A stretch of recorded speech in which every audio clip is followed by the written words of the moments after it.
Hey guys, welcome to the channel. Today we're going to show you how to wire up the RP5-GM31 Pacific Audio Controls modules. So if you look right here, we have all of the wires ready to go for this Pioneer 210NEX. All of the audio wires, your white, green, purple, and dark gray, are all wired up to the radio connections harness here, which is provided in the kit. You also have the yellow for constant power, the red for switched power, and the black for the ground.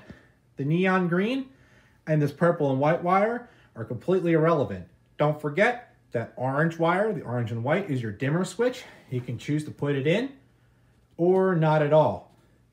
So with Pacific Audio Controls, they offer this little pigtail here, which connects into this module here.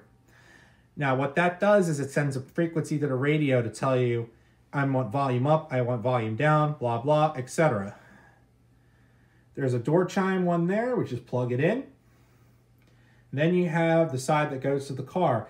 The car we're going to be putting this one into is a 2007 Impala. So the way I have this set up, the yellow wire is coming from this far module here, or this far wiring harness over here, pardon me, goes triple connected into the radio harness as per the instructions saying over here.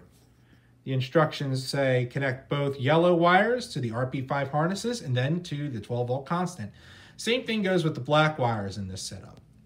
So that's what I did here. I'm going to solder all these connections and I'll make sure I tape them up and they'll be safe and sound. Next. See that selector switch right there? I'm just going to focus in on it real quick. That selector switch I have set to 7.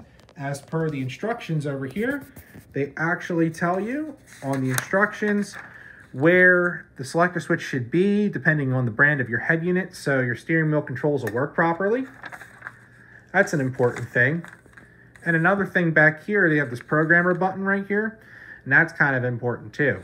You see, if the presets for the controls don't work, you can program them manually. So that's pretty nice. Now, the GM31 harness is quite easy to install. I don't really see many problems with it. Should just directly connect. No issues really. I'll let you know how that goes. I have a Metra dash kit right here. This dash kit right here. You can bolt it into the side of the radio. It's supposed to make the radio fitment really nice. So I have that and then a couple other odds and ends. So since this is all wired up, I saved you the hassle of having to watch me cuss and swear at stabbing myself with copper. We're going to put this in the car tomorrow and see how it does. Next morning and hard at work. So this radio came out with 4 screws, but beware, you need to remove the climate control first. I used a screwdriver to get behind this piece here. Started working, forgot to start vlogging, so here you go. Now, your power supply and everything comes through on here, followed by your speakers going in through here. Everything's all soldered and wired up, and the head unit's here.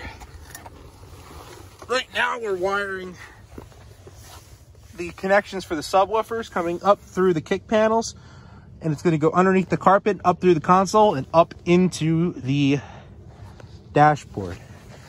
So let me get done with that, and I'll check back with you guys in a second. Radio in the car with the Metra dash kit ready to go.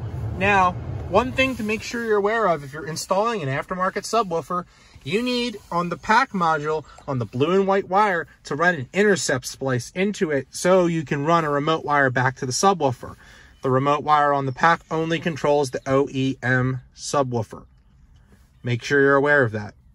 There might be a way to tie into it off the factory amp, but just for safe measure, I did it from here.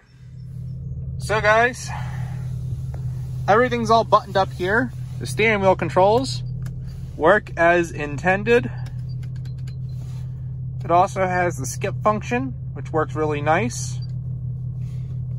So yeah, that concludes my video on installing a RP5-GM31 PAC module with the Pioneer 210NEX head unit using a Metra dash kit. I'm glad you guys were here to watch, and if you made it to the end of the video, be sure to comment down below what you thought of this tutorial and if you want some more in-depth information. If you want some more videos in the future about electronics, make sure you smash that like button and make sure you hit the subscribe button.